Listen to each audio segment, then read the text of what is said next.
ကျွန်တော်တို့ကဘာကြီးပေါ်မှာသိပ္ပံပညာရဲ့လက်လန်းမမီရဲ့နေရာတွေမှာလှုပ်ဝက်ဆန်းကျင်တဲ့တတော်ဝါတွေတကယ်ပဲရှိနေမလားလို့တစ်ခါတော့စဉ်းစားဖို့ကြလာ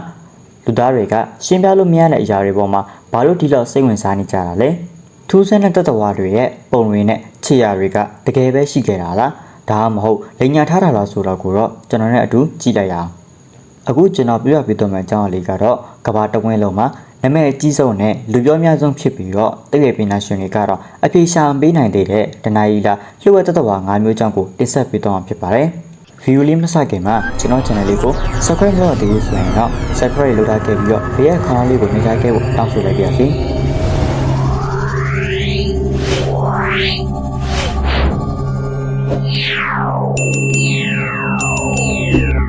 နံပါတ်1 Bigfoot မြောက်အမေရိကရဲ့ Pacific အနောက်မြောက်ဒေသက Bigfoot ဒါမှမဟုတ် Sasquatch တတဝါကြီးကိုတော့ဒေသခံမျိုးနွယ်စုတွေကရာစုနှစ်ပေါင်းများစွာကတည်းကတောရဲလီမျိုးဌာနကြီးအဖြစ်နဲ့သတ်မှတ်ခဲ့ကြပေမဲ့အမေရိကန်သမ္မတဟောင်း Theodore Roosevelt တောင်မှသူ့ရဲ့1893ခုနှစ်စာအုပ်ထဲမှာအနံဆိုးထွက်ပြီးတော့လူလိုလမ်းလျှောက်နိုင်တဲ့တတဝါတစ်ကောင်ကမိုးစုတအုပ်ကိုတက်ပြတ်သွားတဲ့ဇာတ်လမ်းကိုမှတ်တမ်းတင်ခဲ့ပူပါတယ်Bigfoot ကိုမြင်ဦးသူတွေပြောကြတာကတော့သူက9ပေကနေ10ပေခန့်အထိအရက်မြင်ပြီးတော့ကိုခန္ဓာတစ်ခုလုံးကိုအနီအညိုရောင်ဒါမှမဟုတ်အနှဲအောင်ရှိတဲ့အမွှေးထူထူတွေနဲ့ဖုံးလွှမ်းထားတယ်လို့ဆိုကြပါတယ်1958ခုနှစ်မှာတက္ကသိုလ်သမား Jerry Crew က41 စင်တီမီတာကျော်ရှိတဲ့ AMR ခြေရာတွေကိုတွေ့ရှိခဲ့ပြီးတော့သတင်းစာမှာဖော်ပြခဲ့ရတာကနေ Bigfoot ဆိုတဲ့နာမည်ကစာပြီးပြန်လာခဲ့တာဖြစ်ပါတယ်ဒါပေမဲ့ဒီကောင်တကယ်ရှိရလို့ယုံကြည်ကြတဲ့တသက်အထောက်ထားအခိုင်အမာဆုံးကတော့1968ခုနှစ်ကရိုက်ကူးခဲ့တဲ့နာမည်ကျော် Patterson Gimlin Flynn ဗီဒီယိုပဲဖြစ်ပါတယ်အဲ့ဒီဗီဒီယိုထဲမှာပတ်ဒီလို့နာမည်ပေးထားတဲ့အမွှေးထူထူအမြင့်သွေးတတဝါတစ်ကောင်ကလူလိုပုံစံမျိုးလမ်းလျှောက်ပြီးတော့တော်တဲ့ဝင်ရောက်သွားတာကိုမြင်ခဲ့ရပါတယ်ဒီဗီဒီယိုထဲကတတဝါရဲ့ကြွတောက်ဖွဲ့စည်းပုံနဲ့ခြေလမ်းပုံစံတွေကတာမန်လူတစ်ယောက်ကဝုံဝင်ဝတ်စုံကိုဝတ်ဆင်ထားတာတွေပို့ပြီးတော့သဘောကျနေတယ်လို့ဆရာဝန်တွေနဲ့ပညာရှင်တွေကတော့ခွဲခြမ်းစိတ်ပြခဲ့ကြပါတယ်ဒါပေမဲ့ဒီဗီဒီယိုကလှည့်စားမှုပဲဆိုပြီးတော့ညှိစုသူတွေကလည်းအများကြီးရှိပါတယ်တချို့ကတော့ဘုံဝင်ဝတ်စုံရောင်းတဲ့သူကဖန်တီးခဲ့တာလို့ပြောကြပြီးတော့တခြားတအုပ်ကလည်းသူကိုယ်တိုင်ဝတ်ဆင်ပြီးတော့တရုပ်ဆောင်ခဲ့တာလို့နောက်ပိုင်းမှာထွက်ဆိုခဲ့တာတွေလည်းရှိပါတယ်ဒီလိုမျိုးကိုယ်လဲနေတဲ့တသက်တွေကြားမှာ Bigfoot ကမျိုးတုံးသွားတဲ့AMR မြောင်းဝင်ကြီးမျိုးနွယ်ရဲ့တင်ရှိနေတဲ့မျိုးဆက်လားဒါမှမဟုတ်တခြားကဘာကလာတဲ့တတဝါတစ်မျိုးမျိုးလားဆိုတဲ့မျိုးကွန်းတွေ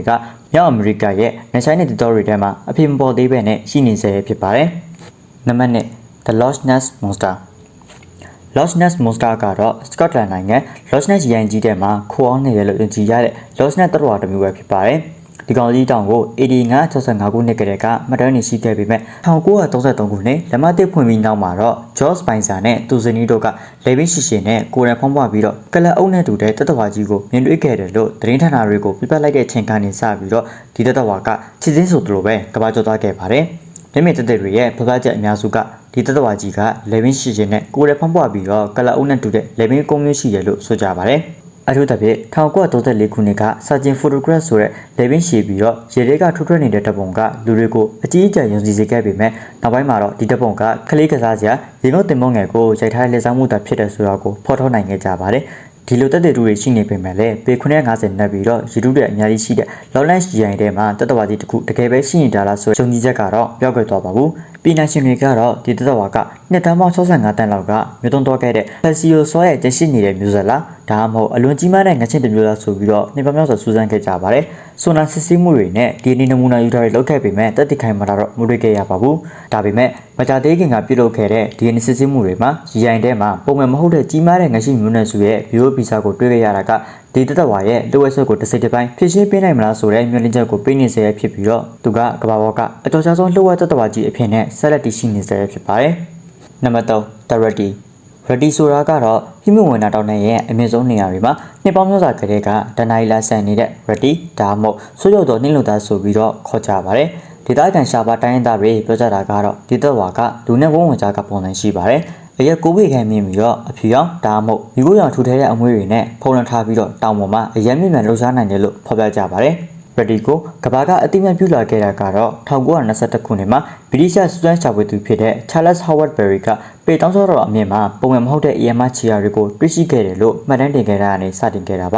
နောက်ပြီးတော့1951ခုနှစ်မှာတောင်နဲ့သမား Eric Shipton ရိုက်ကူးခဲ့တဲ့ဒီဇင်ဘာမြောက် AMR ခြေရာတပ်ပုံကလည်းကဘာတဝန်းကပင်နာရှင်တွေကိုစိတ်ဝင်စားစေခဲ့ပါတယ် မျက်မြင်သက်သေတွေပြောကြတာကတော့ Reddy ကိုငြိမ်မြမားတဲ့တလိပ်ဆန်တစ်မျိုးအဖြစ်နဲ့ယုံကြည်ကြပြီးတော့ဘုန်းကြီးကျောင်းတွေမှာတော့ Reddy ရဲ့ဥပကုံအတူနဲ့သပင်အပိုင်းစားတွေကိုထိန်းထားတာတွေ့ရပါတယ်ဒါပေမဲ့ခင်မီရဲ့ DNA စစ်ဆေးမှုတွေလုပ်ကြည့်တဲ့အခါမှာတော့ဒီပစ္စည်းတွေကဟိမဝင်တာပေါ့ကွန်ဒါမှမဟုတ်စိတ်တွေရဲ့အပိုင်းစားတွေသာဖြစ်နေတယ်လို့ဆုံးဖြတ်ခဲ့ကြပါတယ်ဒါကြောင့် Reddy ကမျိုးသွန်းရတဲ့ AR ကမျက်ဝင်ကြီးရဲ့တရှိနေတဲ့မျိုးစားလားဒါမှမဟုတ်အလွန်ရှားပါတဲ့နှင်းဝဝင်မျိုးစိတ်တစ်လားဆိုတဲ့ theory တွေကတော့အဆက်လက်ငင်းခုန်နေစေဖြစ်ပါတယ်ဟိမဝင်တာရဲ့ဝင်ရခက်တဲ့နေရာတွေက Reddy လိုတသက်တော်မျိုးကိုကူးချင်ပြီးဖုံးဝင်ထားနိုင်တယ်လို့ယုံကြည်နေကြစေဖြစ်ပါတယ်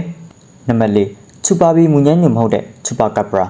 ချူပါကပ်ပရာကတော့စိတ်သွေးဆိုးတသက်တော်လို့အဓိပ္ပာယ်ရတဲ့တသက်တော်တစ်ကောင်ဖြစ်ပါတယ်သူ့ရဲ့ပုံမြင်တွေက1995ခုနှစ်မှာပေါ်တိုရီကိုကျွန်းမှာစတင်ခဲ့တာဖြစ်ပြီးတော့အဲဒီကနေလက်တင်အမေရိကတခွင်လုံးကိုပြန့်နှံ့သွားခဲ့တာဖြစ်ပါတယ်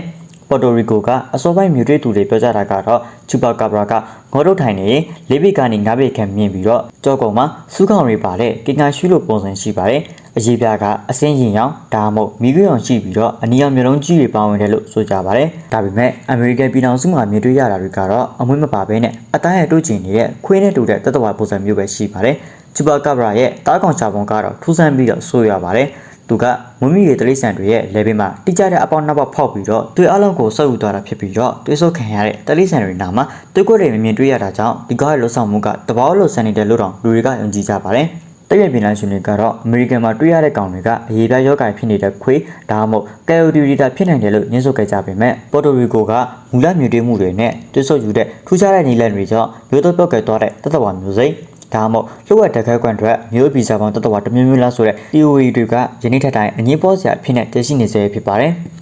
နံပါတ်5 The Mothman Mothman ဆိုတာကတော့အနောက်ဗာဂျီးနီးယားပြည်နယ် Point Pleasant မြို့ကိုထိတ်လန့်စေခဲ့တဲ့တသက်ဝါကြီးပဲဖြစ်ပါတယ်ဒီကောင်ကြီးကို1966ခုနှစ်ကနေ1968ခုနှစ်ကြားကာလမှာအခြေပြန့်ဆိုမြင်တွေ့ခဲ့ရတာဖြစ်ပြီးတော့မျက်မြင်သက်သေတွေပြောကြတာကတော့သူက9ပေခန့်ရှိပြီးတော့10ပေလောက်ထိကျယ်တဲ့ကြီးမားတဲ့အတောင်ပံနှစ်ဖက်ပါပါတယ်ကိုခန္ဓာကမှောင်မဲတဲ့လူသားပုံစံနဲ့နီအောင်တောက်ပြောင်နေတဲ့မျိုးလုံးကြီးတွေပါလို့ဆိုကြပါတယ်ပထမဆုံးမြင်တွေ့ခဲ့ရတဲ့နေရာကတော့စွန့်ပစ်ထားတဲ့ဆက်လက်နဲ့ခန်းစက်ရုံဟောင်းနာမှာဖြစ်ပါတယ်အဲ့ဒီချိန်တုန်းကညဘက်ကားမောင်းလာတဲ့စုံရတွေကိုသူကတနင်္လာရီမိုင်းတရကျော်အချိန်နဲ့မောင်းနေတဲ့ကားနဲ့လိုက်ပါပြန်တက်ခဲ့ဘူးတယ်လို့ဆိုကြပါတယ်ဒါပေမဲ့ကြောက်စရာအကောင်းဆုံးကတော့1968ခုနှစ်ဒီဇင်ဘာလ15ရက်နေ့မှာလူပေါင်း46ဦးသေဆုံးခဲ့ရတဲ့ Silver Bridge တရားပြကြမှုနဲ့ဆက်ဆက်နေတာဖြစ်ပါတယ်တရားပြကြခင်ချက်ပိုင်းလေးမှာပဲ Mothman ကိုတရားပတ်ဝန်းကျင်မှာမကြာခဏပြတ်တက်နေတာကိုမြင့်မြတ်တဲ့အများပြားကတွေ့ခဲ့ကြပါတယ်ဒါကြောင့်ဒီတသက်ဝါကြီးကဘေးရနယ်မဖြစ်ခင်မှာကြိုတင်ပေါ်ထွက်လာတဲ့နမိတ်လားဒါမှမဟုတ်တခြားပုံတစ်ခုကနေရောက်လာတဲ့ထူးဆန်းတဲ့စွမ်းရည်စုဝေးမှုတစ်ခုများလားဆိုတာကိုယနေ့ထက်တိုင်အပြေရှာမရပဲနဲ့လိုဝက်စမ်းချက်မှုတွေဆက်လက်တည်ရှိနေစေဖြစ်ပါတယ်အခုကျွန်တော်ပြပြပေးသွားတဲ့အကြောင်းအလေးကတော့ကမ္ဘာပေါ်မှာအခုတည်းအပြေရှာလို့မရသေးတဲ့ထူးဆန်းတဲ့တသက်ဝါငါးမျိုးအကြောင်းကိုတိဆက်ပေးသွားတာဖြစ်ပါတယ်အခု view လေးကိုစနေတက်တယ်ဆိုရင်လည်း like and share သွားပြီးတော့ကျွန်တော် channel လေးကို subscribe မလုပ်သေးဘူးဆိုရင်လည်း subscribe လုပ်ထားခဲ့ပြီးတော့ဘေးကခလောင်းလေးကိုနှိပ်ထားခဲ့ဖို့တောင်းဆိုလိုက်ပါစေနောက်တဲ့ဗီဒီယိုတွေမှာဘယ်လိုကြောင်းတွေကိုနားဆင်ခြင်းလဲဆိုတာကို comment မှာမှတ်ပေးခဲ့လို့ကြပါတယ်အခုကြည့်နေတဲ့သူတွေထဲမှာထူးဆန်းတဲ့ကိစ္စရပ်တွေကြောက်စရာကောင်းတဲ့အဖြစ်အပျက်တွေရှိနေခဲ့တယ်ဆိုရင်လည်းညှောက်ဝေပေးခဲ့ဖို့တောင်းဆိုလိုက်ပါစေ